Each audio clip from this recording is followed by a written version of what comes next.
You know, guys, about 99.69% of the time on this channel, I'm pretty cordial to just about every fan base out there. But I was curious to get your thoughts on what I should film next. I put out a poll, you guys voted, and I gotta give the fans what they like. So this time, the gloves are off. We're roasting all 32 teams.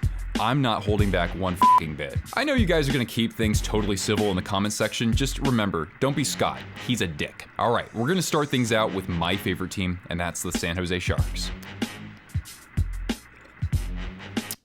Seems like the only time you San Josers actually show up at a game, you fight harder in the stands than your team does on the ice. It's so quiet in there that even Golden Seals crowds were louder. Also, stop treating 2019's Game 7 against the Knights like you actually won something meaningful. And as for that "you suck" chant before the national anthem, maybe it's time you change that "you" to "we." Thoughts? Vancouver Canucks, I like what Rick Tocchet's doing, but let's not kid ourselves. Your franchise has been nothing but false hope for the past 50 plus years.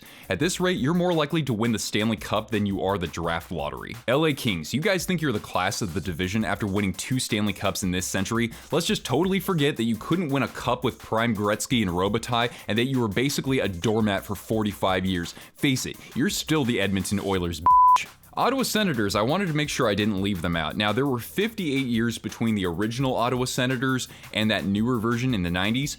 So then, if my math is correct, we only have to wait about 51 more years for the Ottawa Senators to show up again. New York Rangers, holy shit, the moment you win a playoff game, you guys are already planning your parade route. You know, maybe hold off for the next time in case you blow another 2-0 series lead. It's not like you're the 0-3 New Jersey Devils. Columbus Blue Jackets, you know this franchise changes coaches more unexpectedly than I change microphones, and now I bring you a conversation with a Columbus Blue Jackets fan. Hey, so when's the banner going up for your run back in 2019? Oh, well, we had that historic upset over the Lightning, and then we got bounced in the second round. I know, but that's the peak of your franchise. Well, we've got a top prospect pool, we brought in Patrick Laine and Johnny Gaudreau, and things are gonna get— I know, that's the peak of your franchise. Yeah. Also, Vegas got to play in an outdoor game before you. That's a knife. Dallas Stars, I guess Nationwide Arena in Columbus isn't the only place that's proud of its cannons. You know what they say, everything's bigger in Texas. Also, way to keep it classy, Stars fans.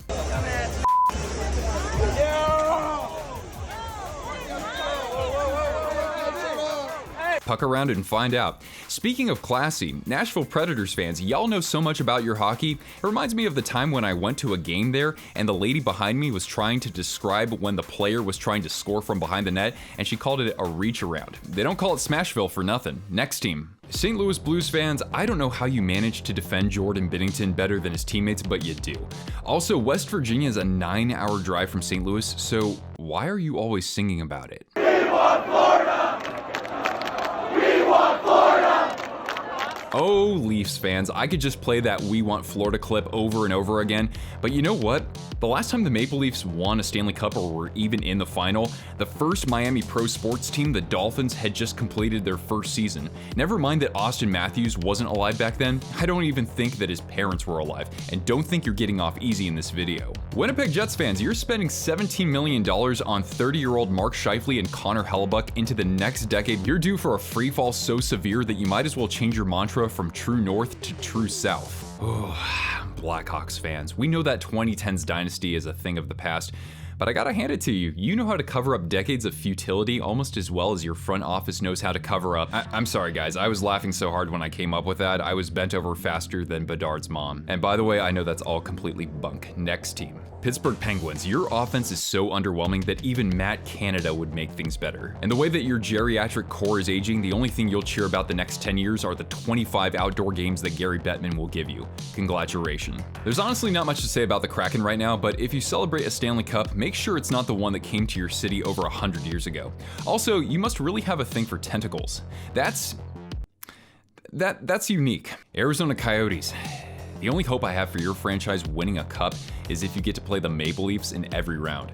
That makes about as much sense as your franchise staying in Arizona. Houston, we have a problem. Florida Panthers, we know Tampa fans love watching you celebrate all 2 of your conference championships, and who knows, maybe 25 plus years from now when you make the final again, you'll win 2 games. Buffalo Sabres, no playoffs since 2011? I'm curious, is it strictly apathy, or do you really not have a goal in life? I thought you were turning things around with Tage and Tuck and Darlene, But at this point, I guess it's more realistic to try to break the Bills' record of 17 straight years without a playoff appearance. But hey, look on the bright side, you're almost there. Boston Bruins fans, you know for the last 50 years or so, you've had plenty of Hall of Fame caliber players like Pasta, Bergie, Chara, Oates, Neely, Thornton, Coffey, the list goes on. And you have one Stanley Cup to show for it. And every time you were eliminated since 2011, your god Bergie had 0 goals. At this rate, you might as well hang banners every time you beat the Maple Leafs. Minnesota Wild, your team is about as pathetic to cheer for in the playoffs as the goddamn Twins. What's even more pathetic is I can say the same thing about the Timberwolves, the Vikings, the Loons, even Golden Gophers men's hockey. Oofda. You know, I'm pretty sure the last time the Montreal Canadiens were a franchise that we could take seriously, I was telling my kindergarten teacher I wanted it to be a pirate when I grow up. But to be fair, that was probably as likely as Slafkovsky staying in the top 6. Philadelphia Flyers, where would you guys be without Gritty? He's done more for your franchise in the past 5 years as your team has the past 45 plus. And by the way, when's Tort's gonna try to break into the opponent's locker room and f shit up like he did in Vancouver? Because that would be such a Philly thing to do. Tampa Bay Lightning fans, keep telling yourself you're a dynasty while your veterans age out and Breezewall trades the kitchen sink for Tanner f***ing Jeannot. Cap circumvention ain't gonna save you this time. Also, stop copying the Red Wings and Maple Leafs. I'll take the Storm jersey any game. Carolina Hurricanes. Each time you make it to the conference final, you should swap team names with your opponent since you're the ones that get swept away. Either that or you should just wear the Whalers jersey because just like your power play in the playoffs, it won't make much of a difference. Calgary Flames fans, I think the sea of red is genius. Those jerseys just about match the color that your face turns as you're embarrassed time and time again. Also, Martin St. Louis. Okay, next team. Okay, Devils fans, it's time to listen up. You can't be a champion, let alone a dynasty, with questionable coaching and subpar goaltending. So I would advise you to lower your expectations. The same thing I would advise Eric Howlow when it comes to playing the Hurricanes in the playoffs. All right, Capitals fans, well, even if you don't win another Stanley Cup, at least you have other teams to cheer for, like the Nationals, the Wizards, and whatever the f your football team wants to be called going forward. Let's face it, your future's about as gray as Ovechkin's hair. You know something, Islanders fans? I bet Ilya Sorokin could score more goals than your whole fourth line. But go ahead, continue laughing at John Tavares as you continue to trade away first-round picks and barely make the playoffs. Talk about the definition of insanity. For the Ducks fans out there, this is sweet and short. I don't know what's more likely, either your team actually deciding to come out of a rebuild or Shohei Ohtani having a change of heart. Colorado Avalanche fans, you know the moment that somebody from the outside expresses one iota of criticism or doubt in your team, you go from this to this. And I swear if I had $1 for every time you play the injury card, I'd save up enough money to buy your captain a new knee. You know what, Oilers fans? I'm gonna let the late great Herb Brooks help me out with this one. Think you can win on talent alone? Gentlemen, you don't have enough talent to win on talent alone.